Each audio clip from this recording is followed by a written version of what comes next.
So recently on this channel, we did a podcast covering the top best Bloomburrow cards for Commander. And it's a good podcast. It's 4 people giving their opinions on various cards. It's great. The only notable thing that I did not like about it is that I was not part of it because I was on vacation. And there's a lot of sweet cards I want to talk about. So I decided to rectify this by doing my own solo video. I'm going to be focusing on powerful cards that I think are going to be playable in multiple archetypes or very popular archetypes. Nothing that is super narrow, like let's say a card that's only good in a squirrel deck or a frog deck. I'm going to be focusing on the most popular archetypes or cards that can fit into multiple decks. So we're going to start with a spicy one. This is Pollywog Prodigy. It's a 2-mana blue 1/3 creature frog wizard as evolve, which means whenever a creature you control enters, if that creature has greater power or toughness than this creature, put a +1/+1 counter on this creature. And whenever an opponent casts a non-creature spell with mana value less than Pollywog's power,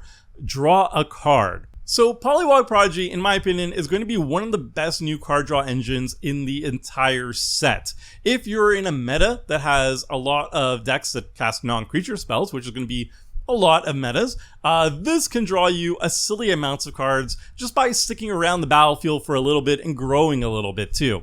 It's comparable to like a Mystic Remora or Esper Sentinel. These are both very powerful card draw engines if your opponents are regularly casting non-creature spells. They just stick on the battlefield and they passively accrue tons of card draw for a very low mana cost. And Pollywog Prodigy does the same thing. It's also drawing cards off non-creature spells. However, it's a little bit different. First of all, it's a lot slower than both Mystic Remora and Esper Sentinel. Both the Remora and Sentinel start drawing cards off non-creature spells immediately as soon as you put them on the battlefield, whereas the Prodigy, it can only draw cards if your opponents are casting non-creature spells with mana value less than the Prodigy's power. So by itself, it's just a 1-power creature. That means it's only triggering off zero costed non-creature spells, which could happen in like CDH, but isn't going to regularly happen outside of CDH. You really need to grow the Prodigy a little bit before you start yielding its value. But if you grow the Prodigy by just, casting a couple creatures, triggering its evolve a couple times, or having like a certain anthem effect to pump up its power, or, proliferating, adding counters to it, any sort of way of just adding a little bit of a boost to its power. If it's like power 4 or greater, for example, most non-creature spells are going to start triggering it, and then it just sits around as a really big creature on the battlefield that is just passively drawing you a ton of cards, and that's when it starts becoming fantastic. So it requires a little bit of work for it to get going, but in a lot of decks, in my opinion, decks that care about proliferate, for example, like a Traxapraetor's Voice, or my personal deck, I have a Venser Corpse Puppet deck. Both of those two decks are going to absolutely love the Pollywog because you just need to evolve it a single time. It will put a +1/+1 counter on itself, and then you just proliferate that counter, and it will grow and grow and grow, and then once it's like 4 power or greater, you're just going to be drawing oodles of cards unless an opponent deals with the Prodigy itself, which is a great position to be in for a 2-drop creature. It's also really good in other specific decks like Azuri Claw of Progress, where you play small power creatures like the Prodigy, and you got experience counters, and then Azuri puts a ton of +1/+1 counters on any creature every single turn.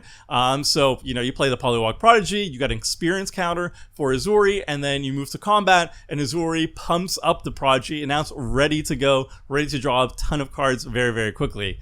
So yeah, there's a lot of homes for the Prodigy. I think any deck that cares about +1/+1 counters, any deck that can pump up its power very reliably, is just going to love it because it just draws cards very passively for 2 mana. It's also a wizard and a frog, so it also works with like frog decks and wizard decks. Then we've got 2 new cards that are basically going into the exact same deck. This is 3 Tree City and Patchwork Banner. 3 Tree City is a legendary land. When it enters, you choose a creature type. You can tap to add 1 colorless mana, or you can pay 2 mana and tap it, choose a color, add an amount of mana of that color equal to the number of creatures you control of the chosen type. And Patchwork Banner is a 3 mana colorless artifact. When it enters, choose a creature type. Creatures you control of the chosen type get +1/+1, and you can tap it, add 1 mana of any color. In both instances, I think both of these cards are going to be slam dunks in creature decks that are focused on a single creature type, but also are focused on go wide. So if you're in a go wide creature deck, like saprolings or mice or rabbits or whatever, if you regularly have like 5 or more of that creature type on the battlefield at any given time, these cards get very, very good. They're not very good in decks that care about creature types, but don't put that many creatures on the battlefield, like dragons, for example. Dragons usually have like 1, 2, or 3 dragons on the battlefield, and that's not very good to really get the value out of both these cards. But if you really go wide with your creature type, then it becomes absolutely fantastic. So certain homes for this, elves, for example, love going wide. So I think the Tree City and Patchwork Banner is going to be fantastic for Lathril. And then like zombies also go wide with their tokens all the time. So Wilhelt, for example, it's going to be a fantastic inclusion there. Any saproling deck, any like, I don't know, anything like rabbits or whatever. If you're going wide, I think these cards are going to be really, really good. If you're only putting like 4 or so of the creature type on the battlefield at any given time, not so good. But if you really go wide, they're fantastic. The next banger of a card is Season of Gathering. This is part of the season cycle. Every single monocolor version of this type of season is the same templating. They're all sorceries that have 3 modes, and they give you 5 paws worth of modes. But the green one, in my opinion, is going to be by far the strongest and the one that's going to be the most popular. So this one is 4 and double green, so 6 mana total. Sorcery, choose up to 5 paws worth of modes. You may choose the same mode more than once. So 1 paw is put a +1/+1 counter on target creature you control. It gains vigilance and trample until end of turn. 2 paws, choose artifact or enchantment, destroy all permanents of the chosen type. And then 3 paws, draw cards equal to the greatest power among creatures you control. So the third paw option is usually going to be the strongest. If you're in like a go tall deck, if you're in a deck that cares about having really big creatures, being able to draw like just cards equal to the greatest power of creatures on the battlefield is just going to be really good. You're going to be drawing 6+ cards with it. And in this particular case, you could do something like put 2 +1/+1 counters on your biggest creature, and then draw cards equal to the greatest power among creatures you control, and you're drawing 2 additional cards as well, including giving that big creature vigilance and trample, so it can do massive damage at the same time. So this card is very comparable to like Return of the Wildspeaker and Rishkar's Expertise. I think these two are like staples in any go tall style green deck. They're just going to be your primary source of card refill. They're going to draw you 7 or more cards in a single turn. All of them have their own upsides. Like Return of the Wildspeaker is only 5 mana and it's instant speed. Rishkar's Expertise allows you to cast a spell, mana value 5 or less, after drawing all those cards, so it's also a ramp. But Season of Gathering might be the best option out of all of them, and you're going to want to run all of them anyway. And the reason for that is the second mode is so versatile in specific decks. If you're in like go tall creature deck in green, generally speaking, you often aren't really running that many artifacts and enchantments. You're leaning heavily on creature synergies and whatnot. So being able to draw cards and then also wipe the board of all artifacts or enchantments is so powerful. It really sets back your opponents while putting you super far ahead. And then you could also have extra versatility where if you don't need to draw cards and you want to get rid of all artifacts and enchantments, for example, you could do so. You could, blow up all artifacts, all enchantments, and then grow a creature at the same time too. So the versatility here is off the charts. Every mode is really powerful. The primary mode, in my opinion, the main reason why you want to run it is the 3-paw option where you draw tons of cards, but it's so flexible and just so good. So decks where you want to be putting this in, Ghalta, obviously, basically any big creature deck, honestly. So Ghalta, Henzi, the Ur Dragon, anything that plays lots of creatures that are very big and are in green, you want to run this. It's just that versatile. It's that good. Next, we have Parting Gust. This is a 2-mana white instant that says gift a tapped fish. So you may promise an opponent a gift as you cast a spell.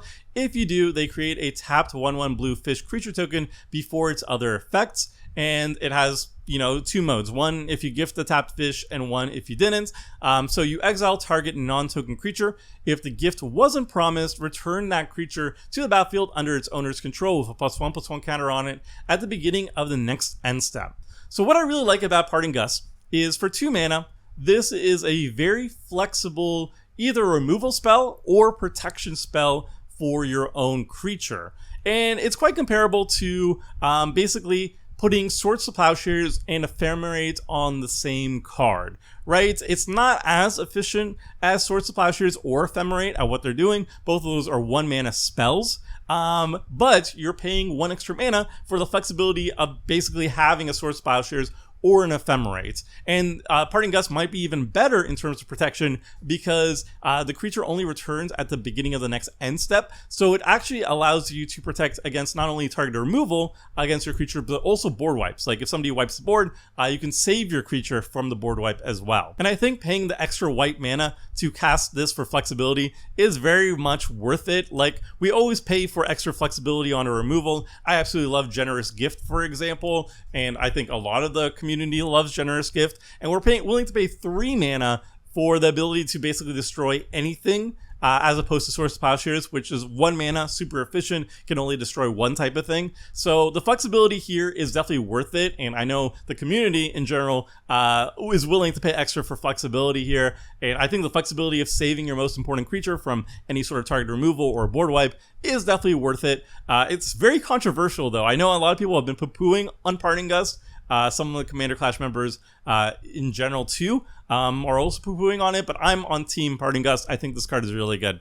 I think it's particularly powerful though in Blink decks, because then you're really utilizing all pieces of the buffalo, as it were, because not only can you use this to act as removal, but also the Blink gets extra value for you. Not only are you protecting your own creatures, but you're also reusing powerful Enter the Battlefield triggers. So Abdel Adrian, Pantlaza, and Atraxa, sometimes you just want to fire off Parting Gust, not to protect your creature, but rather to just get more ETB value. So it gets even better in Blink decks. So that's where I think it's going to be most powerful in, but you could just run it more generically as a flexible protection spell / removal spell. The next card I really like is Caretaker's Talent. This is a 3 mana white enchantment class. It has 3 levels. Level 1 is whenever 1 or more tokens you control enter, draw a card. This ability triggers only once each turn. Then you could just pay 1 white mana to make it level 2. When this class becomes level 2, create a token that's a copy of target token you control.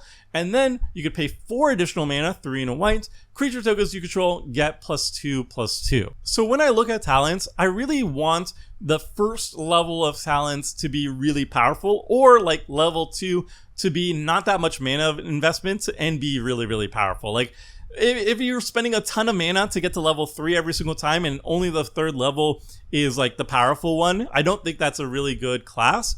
But if the class is very front loaded, then I think it's very good. And I think Caretaker's Talent is very front loaded. I think level 1 is the most appealing part of this card, and you get it for just 3 mana, just initially casting it.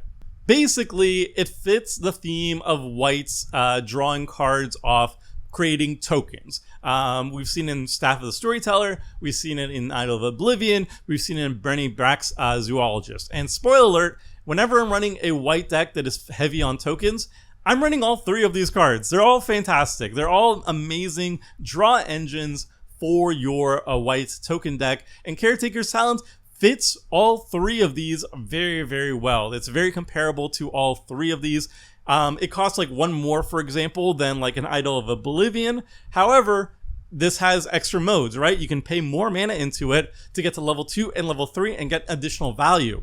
And this makes it a staple in the same decks that are interested in running Staff of the Storyteller, Idol of Oblivion, and Benny Brex, in my opinion. It's just as good, and it fits the pantheon of white token card draw, in my opinion. So, possible homes for it: Marnius Calgar, Kaikar, Wind's Fury, Jetmir, basically any white deck that poops out a lot of tokens. It doesn't really matter what kind of tokens they are, as long as making tokens very regularly and consistently. Caretaker's Talent is going to be very good. Obviously, it's slightly better in decks that are creature token decks, because then you can utilize the level 3 ability, where all of them get +2/+2. So that's noteworthy. But I think even if you weren't a creature token deck, I think you'd still want to be running this just for the first level, and I guess level 2 as well. Next, we have Lumra, Bellow of the Woods. This is a 6-mana green legendary creature elemental bear. It has vigilance, reach, and its power and toughness are each equal to the number of lanes you control. When it enters, you mill 4 cards, and then you return all lanes from your graveyard to the battlefield tapped. So Lumra is basically just a mass land reanimation on a really big creature, big stick. It's very similar to like Aftermath Analyst, which kind of does the same thing. You know, you spend essentially 5 mana total to have it ETB, mill, and then return everything from the battlefield. So it's like 1 mana cheaper. However, Lumra mills 1 more than Aftermath Analyst, and it sticks around as a huge creature with also vigilance and reach, so it's incredibly tough to get around. It's also, you know, more expensive than Splendid Reclamation, but it's on a creature form and it's on a very big creature. So I think it's very comparable to all of these effects. And I think if you're in a deck that wants to run the Analyst and the Splendid Reclamation, I think you just make room for Lumra, or maybe even take out the Reclamation for Lumra because there's just more creature synergies in those style of decks. So in any deck that's like super landfall heavy or lanes matter heavy, like Lord Windgrace, stuff that is either, you know, putting a bunch of lands in the graveyard with Lord Windgrace's ability, or just like cracking a bunch of fetch lands to always have lanes in the graveyard, then Lumra's going to be an auto include in those decks, or just a very high choice to add into the deck. And not just lane decks, but also self-mill decks, like Sidisi Brood's Tyrant. And it's even better in Sidisi because Sidisi cares about milling creatures, and Lumra is a creature, so not only do you have like better reanimation options to get Lumra back onto the battlefield, but also if you mill it, you get a zombie as well, so you get even more value out of Lumra in Sidisi. My second favorite season of the cycle is the blue one, Season of Weaving. This is 4 and double blue, so 6 mana total for a sorcery. Choose up to 5 paws worth of modes. You may choose the same mode more than once. 1 paw, draw a card. 2 paws, choose an artifact or creature you control. Create a token that's a copy of it. And then 3 paws, return each non-land, non-token permanent to its owner's hand. So this card is incredibly versatile. Again, I'm most interested in the 3-paw option, where if you're in a very invested token deck, if you have just a big board state of token, you can just wipe the board of like non-token stuff on the battlefield. And then you have, if you have like a token army, for example, a creature army, then you have a clear path to start smashing your opponent's faces, and your opponents are basically back a turn or two to redeploy all their creatures instead. But also the other modes are really powerful. Like sometimes, for example, you just want to pay 6 mana to draw 5 cards, you know? Sometimes you're empty-handed, you don't have any gas, and you don't have anything going on. Maybe the board was just wiped. You could just draw 5 cards, that's fine. Also, you can use the second ability to make tokens of your best creature on the battlefield, or you could even use it as cheeky ramp. Like let's say you have a big mana rock on the battlefield, you can copy it twice with the second ability, and then, you know, you're ramped 2 more mana rocks on the battlefield, and then drew a card on top of that. So the versatility here is really, really good. I really like asymmetrical board wipes, or just stuff that like wipes your opponent's boards way more than it wipes your own boards. So I really like the third mode in specific token decks, but all the modes are very relevant and very flexible, and when you put the entire package together, you just get a really powerful card. So for the best options for Season of Weaving, I think Adrix and Nev is a slam dunk. This is just like tokens matters. You can just have a bunch of tokens on the battlefield, cast Season of Weaving, and then leave all your tokens on the battlefield and bounce your opponent's stuff. But then you could also copy things and then get extra token copies of those things with Adrix and Nev's ability. It's just good. Miriam's another interesting choice for Season of Weaving, because you could like copy a creature, a big dragon, and then make a bunch more tokens with both Season of Weaving and mirroring, doubling the number of tokens you're making out of it. It's also really good with Riku of Many Paths because it is a moto spell that you're choosing 5 paws worth of modes, so you can easily trigger Riku basically the 3 times. So yeah, I think the card is very flexible. I think it's always going to be a pretty darn good card in your hand, and that's a great position to be in for a card in Commander. This card, I think, is going under the radar, but I think is an absolute banger in Commander. This is Dragonhawk, Fate's Tempest. This is a 5-mana red legendary creature bird dragon. It's a 5/5 of flying. When it enters or attacks, exile the top X cards of your library, where X is the number of creatures you control with power 4 or greater. You may play those cards until your next end step. At the beginning of your next end step, Dragonhawk deals 2 damage to each opponent for each of those cards that are still exiled. So for 5 mana, you get a 5/5 flyer. When it ETBs, if you have nothing else on the board, you get to exile the top card of your library because it has power 5, so it's 4 or greater by itself. You get to play it until your next end step, and then even if you don't play those cards, if you don't have the mana or you don't want to cast whatever you exile with it, Dragonhawk's doing 2 damage to each opponent for each of them, and that's like the bare minimum, right? Like, that's when it's entering the battlefield. But if you were in a deck with a lot of big creatures on the battlefield, Dragonhawk can start exiling a ton of cards off the top of your library. And yes, you're probably not going to be playing all of them if you're like exiling 5 or more. But like if you exile 5 or more cards off Dragonhawk's ability with a big board state, you're dealing 10 damage to all of your opponents if you don't play any of the cards exiled this way. That's really good, and it's both an enter trigger and attack trigger. So if you, for example, you have haste, for example, you can play Dragonhawk. If it had haste, you get double the triggers on the same turn that you cast it. And yeah, just 4 or greater is pretty easy for a bunch of different decks. So for example, Henzi, Toolbox, Tori, this is another sneak attack deck that can easily field a huge army of creatures on the battlefield, that once you have Dragonhawk on the battlefield too, you can, impulse draw away a bunch of cards. It's a dragon, so it's obviously very good with the Dragon. You're going to have a bunch of creatures with high power because that's what dragons are all about. So you're going to be triggering Dragonhawk's ability really, really easily.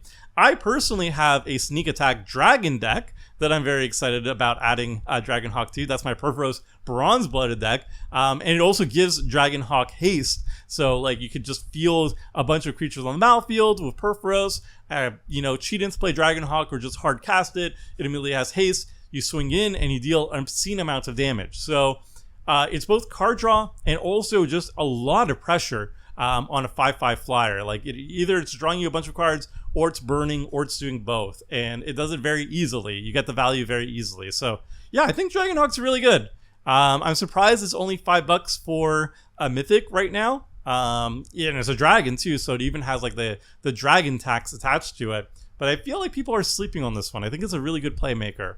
Okay, the last new card that I want to discuss in depth at the very least is a dark horse candidate, one that I believe is very strong, but I know a lot of people have already disagreed with me because I kept telling people like, hey, I think this card is really good. Why is nobody talking about it?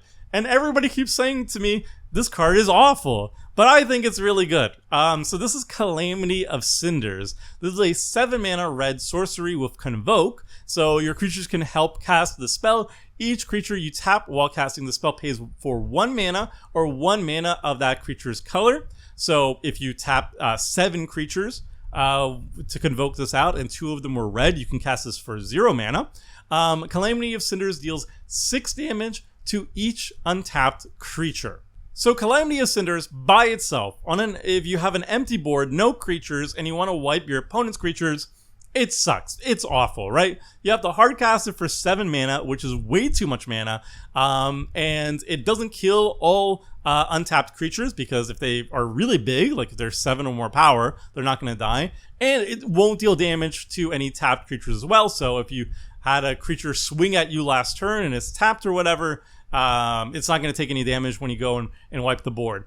That said, I think in many decks, in creature-heavy decks, this card is going to be an absolute banger, and I've already played with it to great results. So I'm a huge fan of one-sided board wipes in creature-heavy decks. If I'm in dragons, for example, I don't want to be wiping the board of all my dragons. I want to be running cards that wipe my opponent's boards and leave mine untouched. And basically every single creature type these days, every single archetype these days, pretty much has at least one board wipe that does it for them. And I think it's usually the best card that you could put in the deck. So for dragons, for example, Crux of Fate, you can just destroy all non-dragon creatures.